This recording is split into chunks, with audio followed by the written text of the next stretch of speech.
evil lurks in the hearts of men. The shadow knows.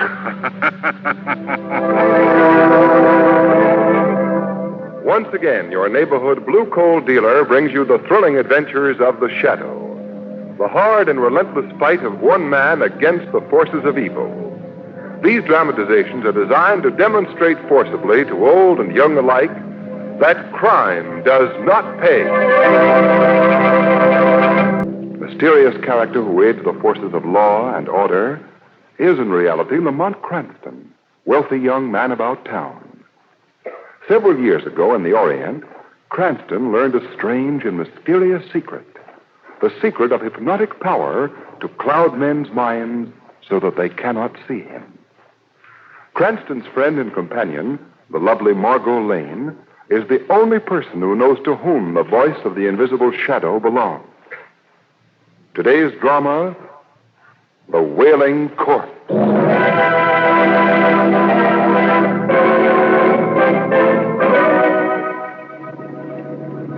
Mr. Van Dyke, as your lawyer, I protest against this fantastic idea. Danforth, my mind is made up.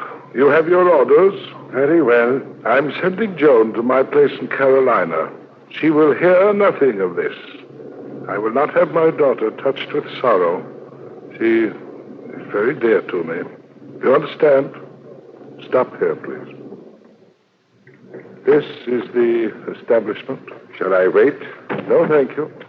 Goodbye, Danforth. Goodbye, Mr. Van Dyke.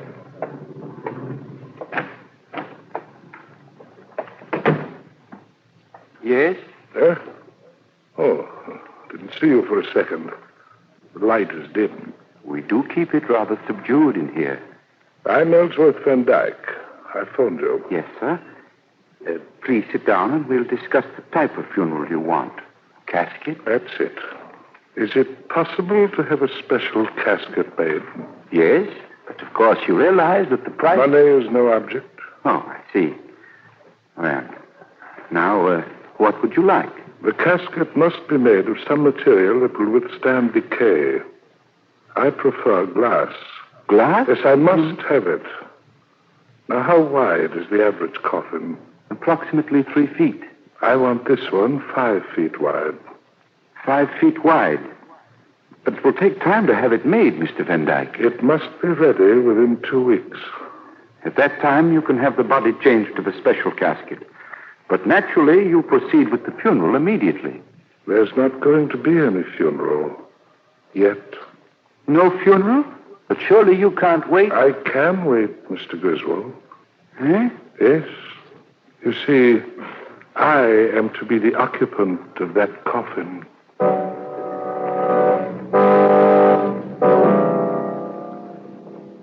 Mr. Cranston, in all my years as an undertaker, I've never seen anything like this coffin I've just delivered. You are interested in the strange and weird, so I came to you. Well, I'm very glad you did, Mr. Griswold. A glass coffin? That's not all, Miss Lane. He insisted that the coffin be ventilated. Oh, not really. Go on, sir. I can see there's more. Mr. Van Dyke demanded some means of communicating with the living from his coffin. A telephone? Yes. It's connected with a speaker in his house. He's to be placed in a mausoleum on his estate. Well, he must be afraid of being buried alive. Oh, there's another angle, Margot. I've heard that Ellsworth Van Dyke believes that the dead can communicate with the living. Mr. Griswold, I know he has a young daughter. Any other relatives? His brother, Arthur, and his wife live with Mr. Van Dyke. Excuse me. I left this number. It may be... Hello? Yes, he's here. What? Oh. Well, I'll tell him. Lamont, what's wrong? Ellsworth Van Dyke has just died suddenly. He's being placed in his mausoleum immediately.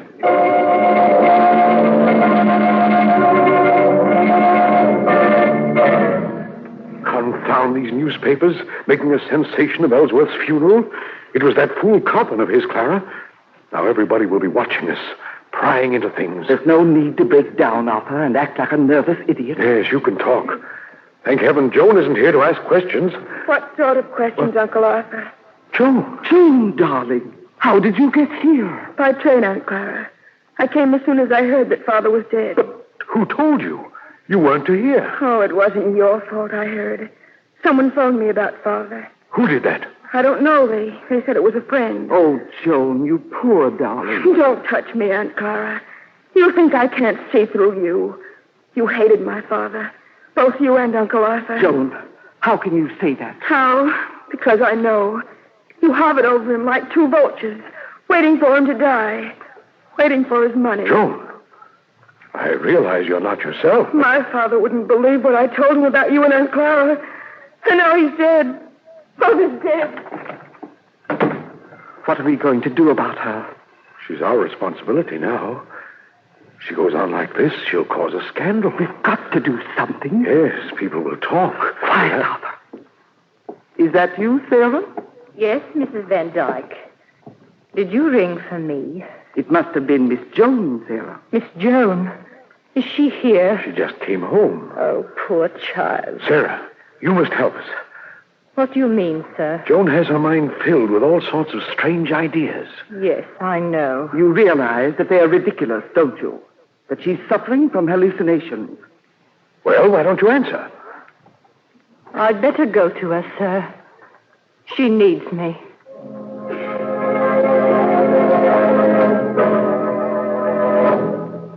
Sarah. Oh, Sarah. There now, child. I'm here. Sarah, what would I do without you? There, dear. There. You must rest. Perhaps if I turned the radio on low. Oh, no, please. No, I'd better not. Might keep you awake.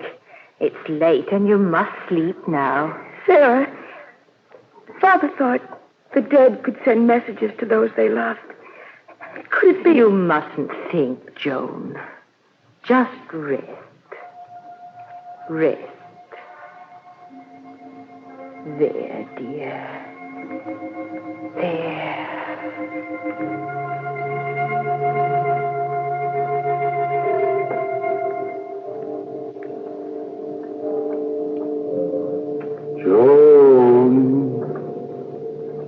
Joan. Yes, Father, did you call? It was Father's voice. Joan. Joan. Father, why don't you answer me? Father, where are you? Where are you? Answer me.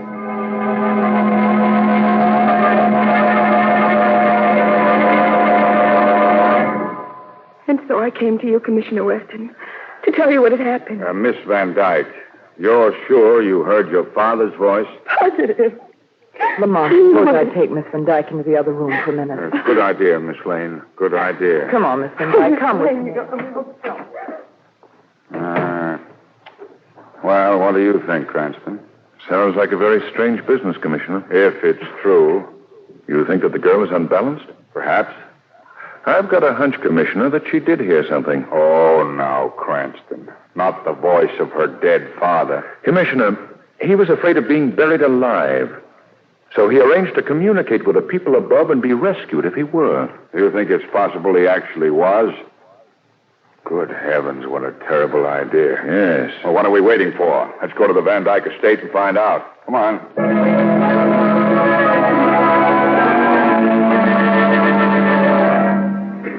Mr. Van Dyke, you understand that the police can exhume your brother's body if circumstances justify it. Commissioner Weston, surely you don't take the ravings of a poor hysterical girl seriously enough to act on them? Uncle Arthur, you must listen to me. No, Joan, my brother is dead. He must be left in peace. Well, if he's really dead, how do you explain the voice? Voice? What voice? Miss Van Dyke says that last night she heard her father calling to her. She heard his voice? Just after 2 o'clock, I was awakened by my father calling my name. Oh, it was a dream. No, I was fully awake. I know my father's voice. Mr. Van Dyke, did you hear the voice? No, I heard nothing. If it had been my brother speaking from his tomb, everybody would have heard it. The merest whisper there is magnified into a shout in that receiver he set up in the hall. Mrs. Van Dyke, did you hear anything? Nothing. Sarah, you were with me until I fell asleep. Did you hear anything? No, child. I heard nothing. You're all looking at me looking at me as though I were out of my mind or something. I tell you, I heard my father crying. Oh, doesn't anyone believe me? Joan, you must be calm. When you've had time to rest, you'll feel less excited. I want an investigation. I demand it. I won't have it, you hear? Why not? Why are you afraid to have anyone examine him? I know why. Because you murdered him. That's a lie. She should be One shut up. moment, please. Murder, eh? Now we're getting somewhere. He has no proof. Maybe we'll find proof. We've got a motive. Motive? What possible motive could Money. Right. Van Dyke, if you could get this girl shut up as insane, perhaps you could grab his money. That's motive for murder. My brother died a natural death. It was pretty sudden, wasn't it? He slipped away in a coma. What was the cause of death? It was certified as heart failure. There was nothing wrong with my father's heart. We'll find out. I'm going to have an autopsy. May I speak, Commissioner? I was Ellsworth's lawyer. What is it, Mr. Danforth? I have kept silent till now, but Mr. Van Dyke's will expressly forbids exhumation of his body. Now, what? Just a moment. If the police decide to exhume... The heirs would lose their money. Under those conditions, any one of them could stop you by an injunction, Commissioner. Then Mr. Danforth, you're against me, too. Oh, now, Joan, dear. You're all against me. All of you. Joan, wait. Leave me alone. Margo, come here a moment. What is it, Lamont? Let's slip away. I want to pay a visit. A visit? Yes. I want to spend an hour tonight in the tomb of Ellsworth Van Dyke.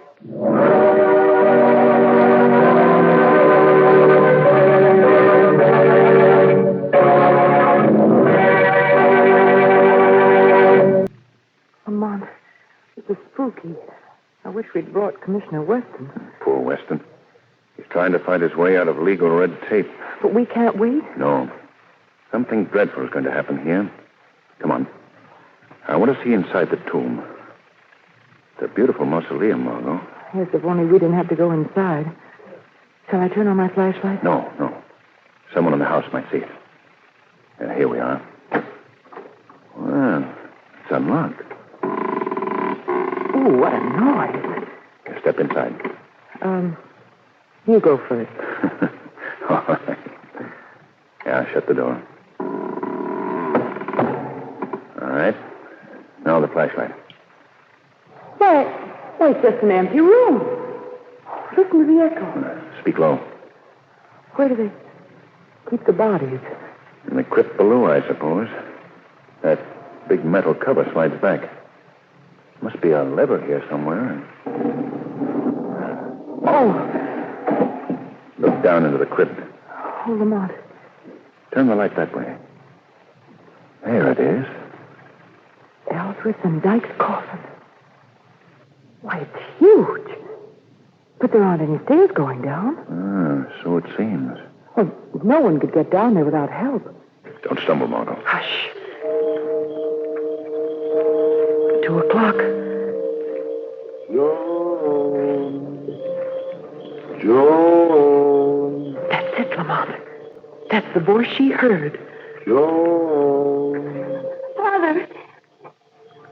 Father, you've come back again. Father, speak to me.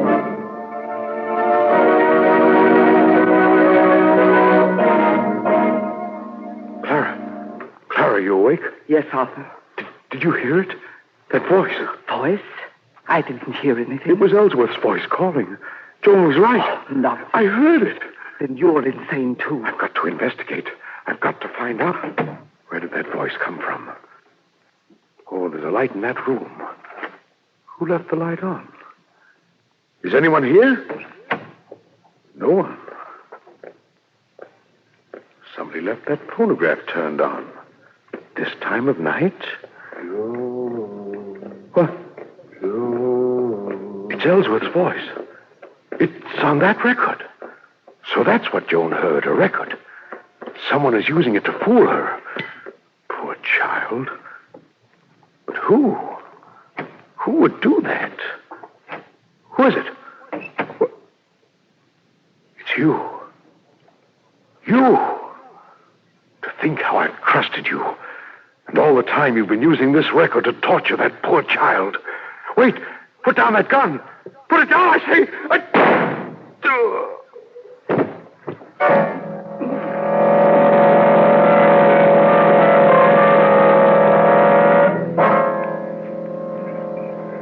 Cranston, I think somebody murdered Arthur and tried to make it look like suicide. Not a very skillful job, either. Yeah. Weston, did you notice this phonograph? Somebody's been playing it. Now, forget that stuff. I'm thinking about Ellsworth Van Dyke's will. Listen, it makes Arthur Van Dyke guardian of Joan until she's 21, with full control of her money. If he dies, the management passes to Clara. I wonder if Ellsworth Van Dyke had a special reason for that. Well, the point is, 5 years control of that fortune, and you could be sitting pretty. Cranston, I think our case is solved. Where are you going, Commissioner? Clara Van Dyke? Yes, Commissioner. Clara Van Dyke, I arrest you for the murder of your husband.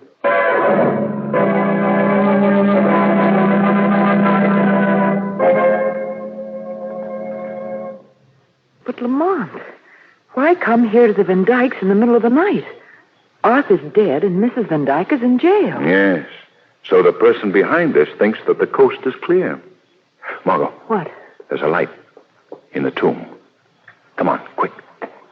Why, the door's open. Yes. And candles burning.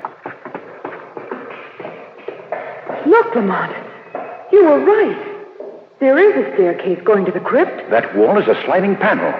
Someone opened it. Come along, Margo. Down into the tomb? Well, what do you think we'll find? The end of this mystery, Margo. And the criminal. Hurry. All right. Flash a torch around. Oh, there's no one here. Lamont, what was that? The panel's closed. We're locked in. Oh, Lamont. Say, I know that voice. Yes. Yes, you know it. Sarah. Why, it's Sarah speaking from over here. Yes, through that opening. You'll pay for your meddling, you fool. Sarah, it's you who killed Arthur Van Dyke. Yes, I killed Arthur. And I made Ellsworth Van Dyke want to die. Sarah, how did you do it? I lied to them, all of them, about each other. Well, what motive could you have? To drive Ellsworth Van Dyke's daughter insane. Insane. And you can't stop me, for you're going to die, too. Die. Down there. Lamont, we're locked in. What can we do? I'm not sure, Margo. But I think that... Listen. What's that? Lamont, that noise. There's someone here in this vault with us. Steady, Margo. Turn your flash that way.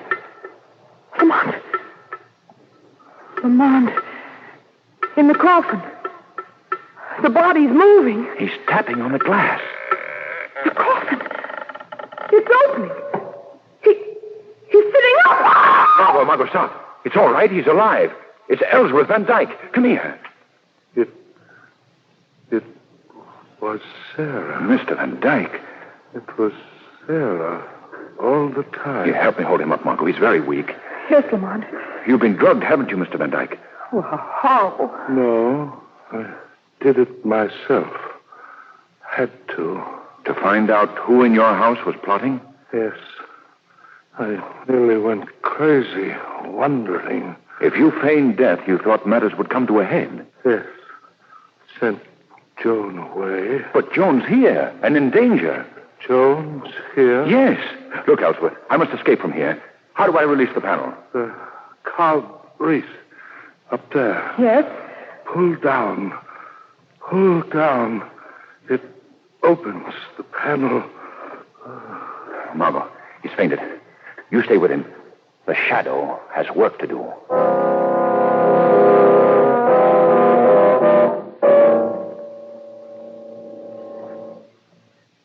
Joan. Wake up, Joan. What? Oh, Sarah. I was dreaming. I had such bad dreams. I'm glad you're here. Yes. I'm here, Joan. Pains in my head are awful. You've told me how bad they are so many times. I've listened to you. Listen to me now, Joan. What was that? The door opened. Is someone there? No, it must have been the wind.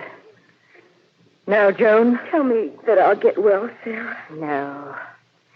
No, you'll never get well. Slowly you will sink down, down, down into the quicksands of insanity. No. Your brain will turn soft. No. Your eyes will stare sightlessly from your head. Sarah, don't say that. You will pay for the pain you've caused me. What have I done to you? You stood in my way. Always. Sarah, I didn't know.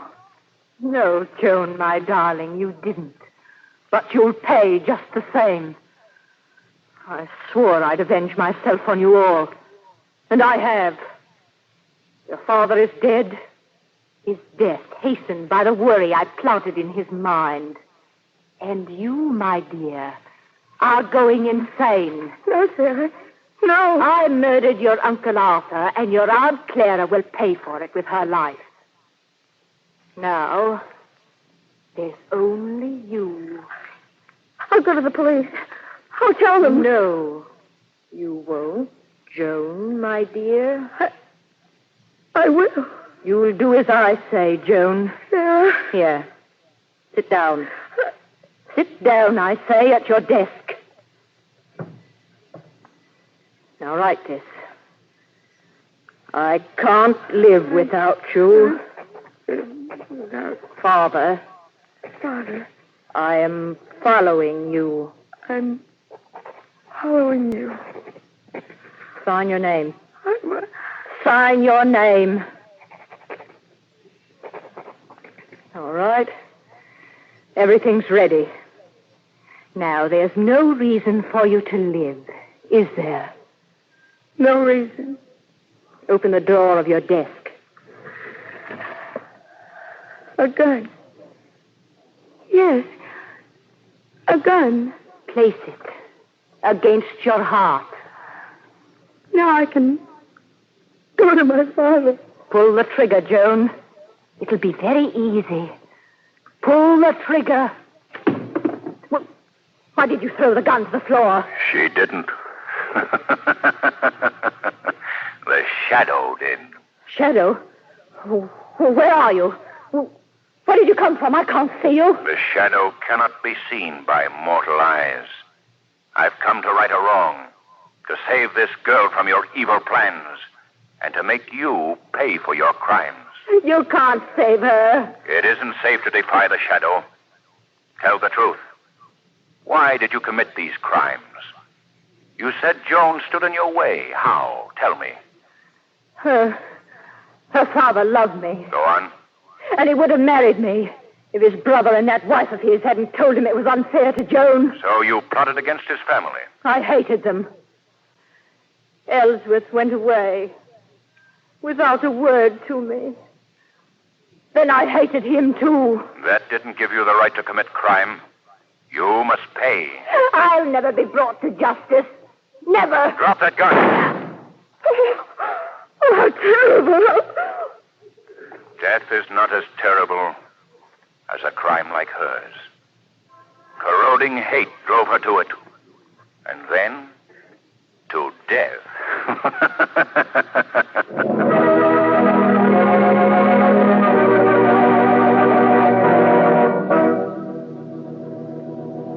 Oh, Lamont.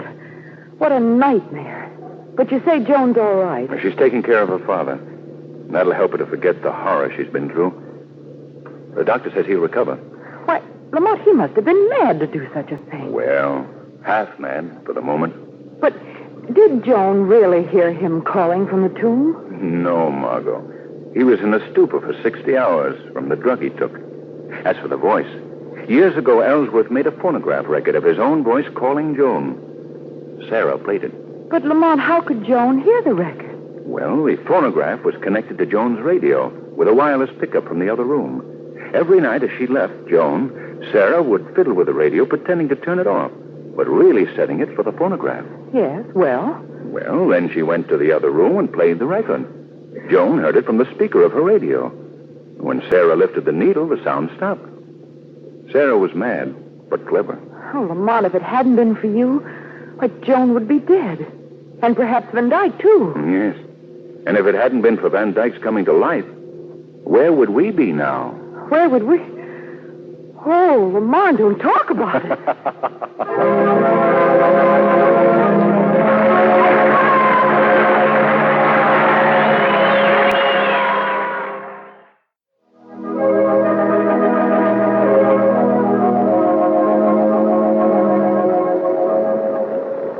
The Shadow program is based on a story copyrighted by Street and Smith Publications. Any similarity to persons living or dead is purely coincidental. Again next week, The Shadow will demonstrate that the weed of crime bears bitter fruit. Crime does not pay. The Shadow knows.